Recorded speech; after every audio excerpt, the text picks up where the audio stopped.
পৃথিবীতে মনুষ্য জীবন লাভ করা মানেই সহ্য শক্তিটাকে বাড়াতে হবে।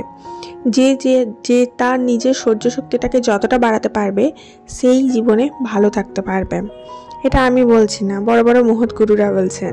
এবং তারা বলছেন তোমার সাথে যদি কেউ খারাপ ব্যবহার করে বা তোমার সাথে কেউ যদি জেনে বুঝে তোমাকে কিছু কটু কথা বলে, তুমি চুপ করে শুনে নাও যতক্ষণ পর্যন্ত পারছো। জানি একটা লিমিটেশন অবধি সহ্য করা যায়, কিন্তু তুমি যদি সহ্য করে নিতে পারো, তুমি যদি তার ব্যবহার, তার খারাপ কথা, সে তোমার সম্বন্ধে উল্টোপাল্টা কথা বলছে বা সে তোমার সাথে ইচ্ছাকৃতভাবে খারাপ ব্যবহার করছে, সেগুলো যদি তুমি সহ্য করে নিতে পারো, তাহলে সে তার কর্মফল ঈশ্বর দ্বারা পাবে।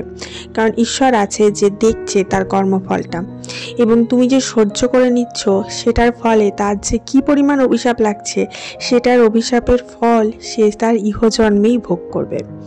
Hello everyone, this is IB, welcome back to my channel. Research ডায়েরিজে একটা নতুন সকালে তোমাদের সকলকে ওয়ার্ম ওয়েলকাম জানাই। এখন কি আর ওয়ার্ম ওয়েলকাম বলাটা ঠিক হবে? ঠান্ডা তো অনেক কমে গেছে, অনেকটাই কমে গেছে। ইভেন আমাদের এদিকে তো ঠান্ডা প্রায় নেই বললেই চলে। প্রায় একটা গরম গরম আবহাওয়া চারিদিকে ঘুরে বেড়াচ্ছে। সামনে আসছে বাঙালিদের সব থেকে বড় ভ্যালেন্টাইন্স ডে। ইয়াস, আমরা বাঙালিরা ভ্যালেন্টাইন্স ডে এর আগেও একটা ভ্যালেন্টাইন্স ডে পালন করি, সেটা হচ্ছে সরস্বতী পুজোর দিন। সরস্বতী পুজোর দিনটা আমাদের ঘোরা ফেরা, ঘুরে বেড়ানো, স্কুলে যাওয়া, খিচুড়ি খাওয়া অ্যান্ড ইভেন মোর প্রচুর কিছু সেলিব্রেট করার জন্য বিখ্যাত। একটা সময় ছিল যেদিন সরস্বতী পুজোর দিন সকাল সকাল উঠে কি শাড়ি পরবো, কি সাজবো এবং সেজে গুজে পুষ্পাঞ্জলি দিয়ে স্কুলে ছুটতাম, স্কুলে গিয়ে মজা খিচুড়ি খাওয়া। কিন্তু এখনকার সমস্ত এডুকেশন সিস্টেমটাই পুরো ইংলিশ মিডিয়াম হয়ে গেছে, অ্যান্ড ইংলিশ মিডিয়ামের মধ্যে কালচারের মধ্যে এই জিনিসটা অতটা বারোয়া চড়োয়া করে কিন্তু হয় না যতটা ক্রিসমাস ডে পালন হয়। ইভেন এতদিন পর্যন্ত যতটুকু আমি দেখেছি। যাই হোক, আমাদের সময় এটা ছিল, আমরা তো ভীষণ এনজয় করতাম। এখন সময়ের সাথে সাথে আস্তে আস্তে যুগ পরিবর্তন হয়, মানুষ পরিবর্তন হয়, মানুষের চিন্তাধারাও পরিবর্তন হয়। যাই হোক, সকাল সকাল উঠে এখন আমি ঘরের কাজে লেগে পড়েছি এবং বারান্দাটা প্রচুর পরিমাণে ঝুল জমেছিল। বিগত অনেক দিন ধরে অনেক দিন যাবৎ পরিষ্কার করা হয় না, তো আজকে বারান্দার সমস্ত ঝুল ঝেড়ে পরিষ্কার করলাম। অ্যান্ড আমার যে ব্যালকনি যেখানে গাছ রাখা আছে, ওই জায়গাটা পুরো আমি টাইলস দিয়ে সিকিউর করে রেখেছি। টাইলস রেখে তার উপরে গাছ রাখা আছে, আর প্রত্যেকটা গাছের নিচে নিচে প্লেট দেওয়া আছে যাতে করে নিচে জল না পড়ে। কারণ ফ্ল্যাট ঘরে থাকা মানেই তোমাকে এক্সট্রা প্রিকশন নিতে হবে। তুমি যখন গাছে জল দিচ্ছ, সেই গাছের জলগুলো যদি নিচে পড়ে, তখন নিচের লোক চেঁচামেচি করবে বা নিচে দিয়ে যে হেঁটে যাচ্ছে তার গায়ে জল পড়লে সে এসে দুটো কথা শুনিয়ে যাবে। তার জন্য ওভার সিকিউর করে গাছ রাখাতে হয়। আর আমার যেহেতু প্রচুর গাছ রাখা আছে, আমি যখন বাইরে ঘুরতে যাই তখন এই গাছগুলো অনেক সময় শুকিয়ে যায়। তার জন্য আমি কি করেছি, ওই গামলার মতো জিনিস দিয়ে রেখেছি। প্লেটগুলো গামলা টাইপের আর কি, মানে কানা উঁচু করা আছে। এবার প্রত্যেকটা প্লেটের মধ্যে জল দিয়ে রাখি, জলটা ওভার ভর্তি করে রাখি, তো জলগুলো নিচে থেকে গাছ নিজেই কিন্তু টেনে নেয়। তার ফলে সমস্ত গাছই মোটামুটি ঠিক থাকে। এটাই মোটামুটি আমি একটা প্রিকশন ব্যবস্থা করে রেখেছি ইনিশিয়াল আমার গাছের জন্য। যদিও প্রত্যেকটা গাছ ঠিক থাকলেও অপরিচিত গাছটা কোনোভাবেই ঠিক থাকে না, সেটা সেই মুরঝেই যায়। আমাদের একটা ছোট্ট ইনফরমেশন শেয়ার করি ভিডিওর মাধ্যমে। সেটা হচ্ছে, এখন নতুন যে সিনেমা রিলিজ করেছে অক্ষয় কুমারের, তোমরা দেখলেই সার্চ করলেই পেয়ে যাবে। তো তার টিকিট কিন্তু 41 রুপিস করে পাওয়া যাচ্ছে, ঠিক আছে। আমরাও পেয়েছিলাম, আমি যাইনি কারণ আমার মেয়েটার পরীক্ষা তো সামনেও, তাই ওর পড়া নিয়ে খুব ব্যস্ত রয়েছি। প্রচুর সিলেবাস আছে, সিলেবাস শেষ করানো, রিভাইজ করা, এ নিয়ে প্রচুর চাপে আছি কারণ আমার মেয়ের কোনো টিউটর নেই বলে। তো আমরা গেলাম না। তো তোমরা যদি কেউ যেতে চাও, পার হেড 41 টাকা করে, 41 রুপিসে পার হেড সিনেমার টিকিট তোমরা পেয়ে যাচ্ছ। অনেকে অনেক জায়গা থেকে আমার ভিডিও দেখে, আমি কিন্তু পার্টিকুলার আমাদের ইন্ডিয়ার কথা বলছি। পার্টিকুলার ইন্ডিয়াতে 41 রুপিস পার হেড করে কিন্তু টিকিট ডিস্ট্রিবিউট হচ্ছে, মানে একটা কোড দিতে হচ্ছে, সেই কোডটা অনুযায়ী তুমি কিন্তু 41 রুপিস করে টিকিটটা পেয়ে যাবে। তো কোডটা আমি ভুলে গেছি, সম্ভবত রিলসেই দেখেছিলাম। অ্যান্ড দেন দেখলাম টিকিট বুক হচ্ছে। তোমার হাজব্যান্ড বললো চলো, এত সস্তায় তুমি পাবে না, কিন্তু আমাদের যেহেতু এখন খুব চাপ রয়েছে তাই আর গেলাম না। যাই হোক, তো তোমরা কেউ চাইলে কিন্তু যেতে পারো। একদিন পরিষ্কার করতে লাগলে মনে হয় যেন সবটাই পরিষ্কার করে নিই, কোনো কিছুই ছাড়বো না। তার জন্য আমি একদম খাটের তলাটাও পরিষ্কার করে নিলাম। দেন একটুখানি আমি অয়েল বানিয়েছিলাম এই অয়েলটা বেসিক্যালি আমি প্রায়ই বানিয়ে থাকি এবং আমার মাথায় স্ক্যাল্পে ব্যবহার করে থাকি। এটাতে আমি অনেক উপকার পেয়েছি। এটার আমি আগেও ভিডিও দিয়েছি। কিছুই না, পেঁয়াজের রসটাকে বেটে জাস্ট বার করেছি, অ্যান্ড দেন তার মধ্যে কালো জিরে, মেথি আর নারকেল তেল মিশিয়েছি। ভার্জিন কোকোনাট অয়েল হতে হবে। অ্যান্ড দেন সেটাকে ডবল হিটিং টেকনোলজিতে তোমার হিট করেছি, অ্যান্ড দেন সেটাকে ওয়ার্ম অবস্থায় মাথার মধ্যে স্ক্যাল্পে অ্যাপ্লাই করছি। চুলে অ্যাপ্লাই করি না, অলওয়েজ স্ক্যাল্পে অ্যাপ্লাই করি, এবং আমিও অ্যাপ্লাই করি, আমার হাজব্যান্ডকেও লাগিয়ে দিই। ভীষণ ভীষণ উপকারী।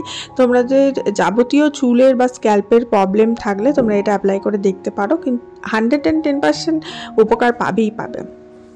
হ্যাঁ, যাই হোক, এখন এটাকে ম্যাসাজ করে নিয়ে তারপরে চান করতে যাব। আর শীতকালের দিনে হট অয়েল ম্যাসাজ যদি করো না, স্ক্যাল্পটা খুব রিল্যাক্স ফিল হয় আর খুব ভালোও লাগে।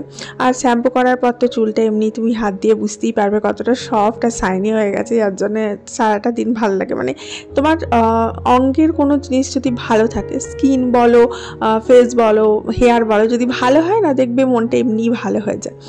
যাই হোক, তো এটাকে আমি অ্যাপ্লাই করে নিই। তোমরা ততক্ষণ ঝটাপট ভিডিওটাতে একটা লাইক করে ভিডিওটা একটু প্লিজ শেয়ার করে দাও। আর যারা এখনও পর্যন্ত সাবস্ক্রাইব করোনি তাদের সকলের কাছে রিকোয়েস্ট, প্লিজ চ্যানেলটাকে সাবস্ক্রাইব করে আমার পাশে থাকো। আর তোমরা যারা সাবস্ক্রাইব করে প্রতিদিন বেশি আমাকে ভিডিও দেখো, আমাকে মেসেজ করো ভিডিও দিয়ে, তাদেরকে অনেক অনেক ভালোবাসা আমার তরফ থেকে। যখন আমরা না পুরুলিয়া গেছিলাম লাস্ট ইয়ার ঘুরতে, তখন ওখানে হোটেলে না একটা চাটনি দিয়েছিল। সেটা হচ্ছে ধনে পাতা আর পুদিনা পাতা মিক্স করে চাটনি। বানাতে খুব ইজি, খেতে খুব টেস্টি হয়। তো আজকে আমি ঠিক করেছি ওটাই ট্রাই করব। তো ওটাতে কিছুই না, জাস্ট ধনে পাতা আর পুদিনা পাতা দিতে হয়। পুদিনা পাতা যতটা দেবে তার বেশি পরিমাণ, তার ডাবল হচ্ছে ধনে পাতাটা লাগবে, কারণ পুদিনা পাতাটা একটু কেমন গন্ধ ছাড়ে না, ওই জন্য কিন্তু টেস্টটা ভালো হয়।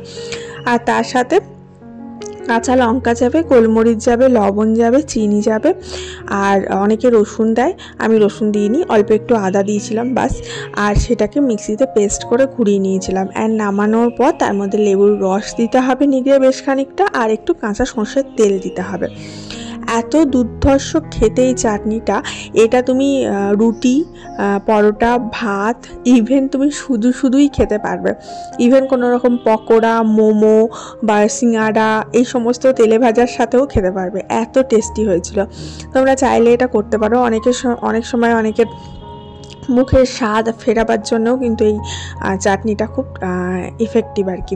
যাই হোক, এটা আজকে আমি বানিয়েছিলাম, তাই রেসিপিটা তোমাদের সাথে চটজলদি মুখে বলে শেয়ার করলাম, কারণ রেসিপিটা ভিডিও করার মতো আর সময় হয়নি। ঘরে এত পরিষ্কার পরিচ্ছন্ন করা, দেন মাথার মধ্যে অয়েল ম্যাসাজ করলাম, চান করলাম, মেয়েকে নিয়ে আসলাম, স্কুল গেছিলো মেয়ে। আর মেয়ে যেদিন সকাল থেকে স্কুল যায় সেদিন আমার বেশি করে কাজের হিড়িকটা ওঠে, কারণ সেদিন আমি সময় পাই অনেকটা এক্সেসিভ সময় পাই এই সমস্ত কিছু করবার জন্য, না হলে ন্যাচারালি সময়টা পাওয়া যায় না। আর এই যে নিজের যত্ন করতে অনেকটা সময় লাগে, এই সময়টাই অনেক সময় কাজের চাপে বার করে ওঠা হয় না। তবে হ্যাঁ, কোন সময়টায় তুমি নিজের যত্ন করতে পারবে বলো তো? যদি তুমি নিজের জীবনের মধ্যে বা নিজের 24 ঘন্টা সময়ের মধ্যে থেকে যে সময়টা তুমি টিভি, সিরিয়াল, মোবাইল, বন্ধুবান্ধব, গল্পগুজব, ঘুরে বেড়ানো এই সময়ের জন্য দিচ্ছ, তার থেকে তুমি খানিকটা সময় যদি নিজেকে দাও, নিজের ভালো হবে এবং নিজের যত্নটাও ভালো করে করতে পারবে। এগুলো তো দরকার, ওগুলো তো করবেই, কিন্তু তার সাথে ওই সময়টুকু কিন্তু ওখান থেকেই বার করতে পারবে, যেভাবে আমি বার করি। আদারওয়াইজ ওগুলো করতে থাকলে আর নিজের সময় কিন্তু বার করতে পারবে না, কারণ কাজের চাপে কোথাও না কোথাও সারাটা দিন 24 ঘন্টা কখন যে পেরিয়ে যায় কোনো হিসাব থাকে না। যাই হোক, চটজলদি তোমাদের লাঞ্চের মেনুটা দেখিয়ে দিই। এই দেখো চাটনিটা, যেটা তোমাদের সাথে শেয়ার করলাম একটু আগে, দারুণ খেতে হয়েছিল। ট্রাই করো একবার, আশা করি সববার ভালো লাগবে, ছোট থেকে বড় সববার। দারুণ সুন্দর।